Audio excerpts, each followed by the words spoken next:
Неге әрбір кәсіпкердің мықты, білікті, сауатты заңгері болу керек? Себебі әр кәсіпті бастаған кезде, оны жүргізу этапында әртүрлі проблемалар шығады.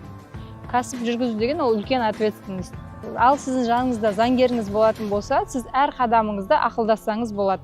Мына жерде мен заңды жүргізіп жатырмын ба? Мына жерде менде қандай риск болады?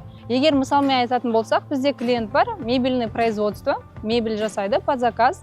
Олар договорсыз, заңгерсіз жұмыс жасаған кезде оларда постоянно возврат болады.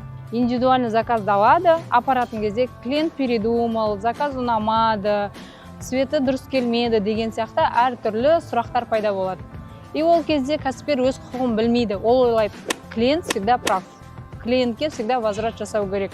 Не дай бог артынан проверка келеді, сотқа береді, клиенттер тугизға жазып кетеді. Сондай страхтарымен ол всегда кез келген клиентке возврат жасайды. Клиенттің претензиясы обоснованный болса да, болмаса да.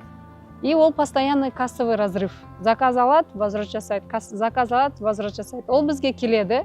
Біз бүкіл ситуацияның бәрін разбор жасаймыз. На основе бүкіл сол болған ситуацияларға оған грамотный договор жасап береміз. Сол договормен жұмыс жасау барысында ол каждый возвратты сортировать етіп бастайды. Мына жерде возврат жасау керек, өйткені заңды себеп бар. Мына жерде возврат жасау керек емес, өйткені клиенттің айтып отқан себебі заңсыз. Ол передумал, цветі келмейтін болып қалды деген сияқты нәрселер ол заңсыз болып табылады.